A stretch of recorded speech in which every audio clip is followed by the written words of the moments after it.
Hello everyone, आज के इस वीडियो में आपके लिए 5 नए प्रश्नों का हल लेकर आए हुए हैं। आइए देखते हैं आज का पहला प्रश्न क्या है। यहाँ पर लिखा हुआ है, निम्नलिखित में कौन सी संख्या किसी घटना की प्रायिकता नहीं हो सकती है। यानी कि इसको बनाने से पहले इससे संबंधित कुछ बातें हैं जिसको यहाँ पर देख लेते हैं। जैसे ही इन बातों को देखेंगे जानेंगे उसके बाद इसका उत्तर आसानी से प्राप्त हो जाएगा। ये किसकी बात कह रहा है? प्रायिकता की बात कर रहा है। किसकी बात कर रहा है? तो प्रायिकता की बात कर रहा है। प्रायिकता के संबंध में कुछ ऐसी बातें होती हैं जो लिमिटेड होती हैं। जैसे प्रायिकता का कोई भी आप सवाल बना लें, उसका आंसर जो है 0 से लेकर के और 1 तक ही आता है। यानी कि प्रायिकता का जो कोई भी सवाल होता है उसका कोई भी आंसर होता है, वह आंसर 0 से छोटा नहीं होता है और 1 से बड़ा नहीं होता है। ये जो 0 आप देख रहे हैं इसको असंभव घटना या अनिश्चित घटना कहा जाता है। क्या कहा जाता है? असंभव घटना या अनिश्चित घटना कहा जाता है। ये जो 1 देख रहे हैं इसको संभव घटना या निश्चित घटना कहा जाता है। क्या कहा जाता है? संभव घटना या निश्चित घटना कहा जाता है। यानी कि ऑब्जेक्टिव एग्जाम होता है उसमें ये भी प्रश्न बना के देता है कि असंभव घटना की प्रायिकता कितनी होती है। विकल्प में 0 रहता है, 3 और विकल्प होता है। या अनिश्चित घटना की प्रायिकता कितनी होती है, या संभव घटना की प्रायिकता कितनी होती है, या निश्चित घटना की प्रायिकता कितनी होती है। आप इतना देख लिए कि असंभव या निश्चित घटना की प्रायिकता 0 होता है, संभव या निश्चित घटना की प्रायिकता 1 होता है। और जैसा कि मैंने कहा, प्रायिकता का कोई भी सवाल होता है उसका उत्तर जो है इसी के बीच का कोई होता है। अक्सर यह देखा जाता है कि जो उत्तर प्राप्त होता है वो इस प्रकार से प्राप्त होता है। जैसे 2/5 हो गया, 1/2 हो गया, 3/7 हो गया। यानी कि अंश छोटा रहेगा। देखिए सब में जो है अंश छोटा है और हर बड़ा है। इसका मतलब ये हुआ कि इन सबका उत्तर जो है 1 से छोटा प्राप्त होगा। जैसे 2 में 5 से भाग लगाएंगे तो 0.4 होगा, 1 में 2 से भाग लगाएंगे तो 0.5 होगा, और अगर 3 में 7 से भाग लगाते हैं तो ये होगा 0.42 समथिंग होगा।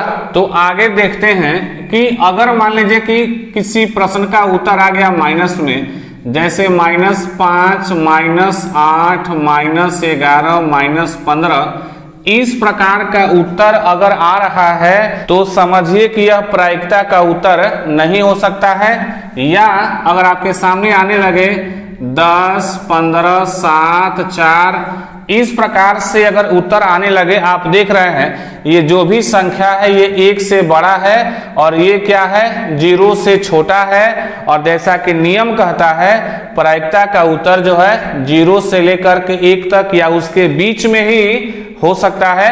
0 से छोटा और 1 से बड़ा इसका उत्तर यानी प्रायिकता का उत्तर नहीं हो सकता है। अब देखते हैं इसका सही उत्तर क्या होगा। यहाँ दिया है 2/3, प्रश्न पूछा है प्रायिकता नहीं। प्रायिकता नहीं का मतलब हुआ कि अब उत्तर वही होगा जो 0 से छोटा हो या 1 से बड़ा हो। इसके बीच वाला जो है इसका उत्तर नहीं हो सकता है क्योंकि ये प्रायिकता नहीं की बात कर रहा है। यहाँ पर देखिए 2/3 अंश छोटा है और हर बड़ा है। जो आपको हम एग्जाम्पल यहाँ दिखा रहे थे, जैसा यहाँ पे एग्जाम्पल लिखा हुआ है उसी टाइप का ये भी मैच कर रहा है। इसका मतलब कि प्रायिकता हो सकता है, अतः यह उत्तर गलत हो जाएगा। देखिए बी नंबर में क्या लिखा है -15। मैंने क्या कहा, माइनस में कोई भी संख्या होगा तो प्रायिकता नहीं हो सकता है, या 1 से बड़ा कोई भी संख्या होगा तो वह प्रायिकता का उत्तर नहीं हो सकता है। यानी कि -15 प्रायिकता नहीं हो सकता है। दूसरा विकल्प यहाँ सही हो जाएगा। यहाँ देखिए 15% लिखा है 15% का मतलब हुआ 15/100 यानी कि 0.15। 0 और 1 के बीच आ गया 0.7% यानी कि 0.7% यानी 0.7/100 यानी कि 0.7 में अगर 100 से भाग लगाते हैं तो ये हो जाएगा 0.007। ये जो है 0 और 1 के बीच में आता है इसलिए ये प्रायिकता हो जाएगा। लेकिन सवाल था कि कौन प्रायिकता नहीं है, तो इसका दूसरा नंबर विकल्प सही हो जाएगा, तीसरा और चौथा गलत हो जाएगा। दूसरा प्रश्न ये बोला है कि यदि 2 cos थीटा बराबर √3 हो तो थीटा का मान क्या होगा। चलिए यहाँ पे लिख लेते हैं और देखते हैं इसका सही उत्तर क्या होगा। 2 cos थीटा बराबर √3। आइए, बहुत आसान तरीका है हल। चलिए अब देखते हैं ये कैसे बनेगा। तो यहाँ हम क्या करेंगे, cos थीटा बराबर जो यहाँ पर √3 लिखा है लिख लेते हैं, √3 और 2 आकर के भाग लग जाएगा। फिर क्या करेंगे, cos थीटा बराबर cos कितना का मान √3/2 होता है, तो मैं आपको बताते चलूं कि cos 30 डिग्री का मान जो है √3/2 होता है। cos काट लेंगे, थीटा का मान 30 डिग्री प्राप्त हो रहा है। अब देखते हैं किसी विकल्प में है कि नहीं है। 45 गलत हो जाएगा, 60 गलत हो जाएगा, इसका तीसरा विकल्प सही होगा और चौथा गलत हो जाएगा। तो इस तरीके से इस cos के जगह पे अगर sin, tan, cosec, sec या cot भी देता है तो इस तरीके से इसका उत्तर आसानी से निकाल सकते हैं। ज्यादा इसमें परेशानी वाली बात नहीं है।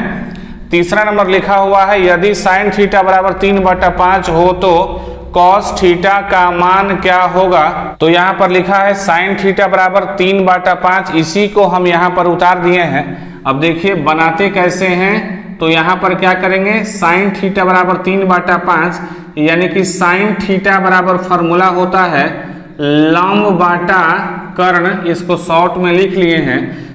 L का मान है 3, तो यहाँ पर लिखेंगे 3 इकाई, और K का मान, K माने कर्ण, इसका मान है 5, तो लिखेंगे 5 इकाई। अब रही बात लंब और कर्ण का मान दिया है, किसका मान नहीं दिया है, आधार का मान नहीं दिया हुआ है, तो आधार को शॉर्ट में A लिख रहे हैं, यानी कि आधार बराबर सूत्र होता है कर्ण स्क्वायर माइनस लंब स्क्वायर। देखिए कैसे शॉर्ट में लिखे हैं, आप चाहें तो लॉन्ग में भी इसको लिख सकते हैं। K का मान क्या है 5, तो यहाँ लिखेंगे 5 स्क्वायर माइनस लंब का मान है 3, तो यहाँ पर लिखेंगे 3 स्क्वायर। अब देखिए 5 का स्क्वायर 25 और 3 का 9, 25 में से 9 घटाएंगे 16 होगा, और 16 में से 4 बाहर निकल जाएगा। ठीक है, तो 4 इकाई उत्तर प्राप्त हुआ है किसका, आधार का, ना कि इस तीसरे का उत्तर प्राप्त हुआ है। अब रही बात पूछा क्या है, तो यहाँ पर पूछा है cos थीटा का मान क्या होगा। क्या पूछा है, cos थीटा का मान क्या होगा। तो cos थीटा बराबर सूत्र क्या होता है, cos थीटा बराबर होता है आधार बटा कर्ण। इसी दोनों का मान यहाँ से देख करके बैठा लेते हैं। यहाँ A लिखा है तो A का मान क्या निकाले हैं, 4 निकाले हैं, तो 4 लिखेंगे, और K का मान, तो K का मान यहाँ देखिए 5 लिखा हुआ है, तो 5 लिखेंगे। यही हम विकल्प में खोज लेते हैं कि वो दिया है कि नहीं दिया है। पहला ही विकल्प 4/5 दिया है तो ये सही हो जाएगा, दूसरा गलत होगा, तीसरा गलत होगा और चौथा गलत हो जाएगा। ठीक है, अब चलते हैं चौथे नंबर प्रश्न की ओर कि आखिर इसको बनाते कैसे हैं। 4 नंबर लिखा है AP -3, -1/2, 2 डॉट डॉट का 11वां पद क्या होगा। इस क्वेश्चन को बगल में लिख रखे हैं। अब देखिए कैसे बनाते हैं इसको। जो यहाँ आप AP देख रहे हैं, इसमें जो सबसे पहले संख्या लिखा हुआ है, इसमें सबसे पहली संख्या पहला पद कहलाता है, जो यहाँ पर लिखा हुआ है।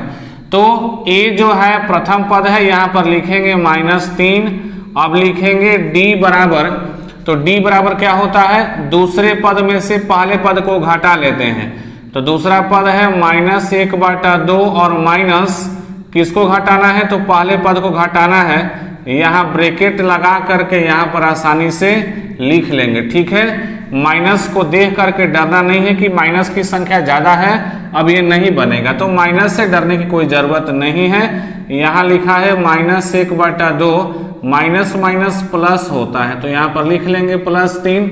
अब क्या करेंगे, इसका बाटा पर का जोड़ घटाव बना लेते हैं। 2 3 आए 6, यानी कि -1 उतार देंगे, +6/2। अब 6 में से घटा लेंगे, 5/2 हो जाएगा। ये हो गया आपका डी का मान। अब जो है यहाँ 11वां पद आप देख रहे हैं, तो 11 जो है n का काम करेगा, तो n बराबर क्या हो गया, 11 हो गया। अब आगे लिखेंगे A11 बराबर क्वेश्चन मार्क। तो इसका सूत्र होता है, चूंकि an बराबर a plus n-1 into D. अब देखिए, इसलिए n का मान क्या है, 11 लिखा हुआ है, तो 11 लिखेंगे। फिर a का मान -3 लिखा है, तो -3 लिखेंगे, प्लस का चिन्ह लगा देंगे। n का मान 11 है, तो यहाँ 11 लिख लेंगे, -1 उतार देंगे। d का मान देखिए, यहाँ पर d का मान क्या लिखा हुआ है, 5/2, तो यहाँ पर लिखेंगे 5/2। अब आगे देखिए कैसे बनाते हैं, -3 प्लस 11 में से घटा लेंगे, 10 हो जाएगा, इंटू 5/2। अब कटा लीजिए, 2 से 10 को कटाइए, 5 होगा। यहाँ लिखिएगा -3 प्लस, दोनों 5 को गुणा करेंगे, क्या होगा, 25 हो जाएगा, और 25 में से 3 घटा लीजिएगा तो 22 हो जाएगा। यही जो है किसी विकल्प में मैच कर रहा होगा। देखिए, पहला 33 गलत हो जाएगा, दूसरा 32 गलत हो जाएगा, तीसरा 12 है, गलत हो जाएगा, चौथा 22 है, मैच कर रहा है, यानी कि चौथा विकल्प सही हो जाएगा। तो इस तरीके से आप भी आसानी से दूसरे सवाल को हल कर सकते हैं, अगर इसी तरह का कोई दूसरा सवाल देता है तो।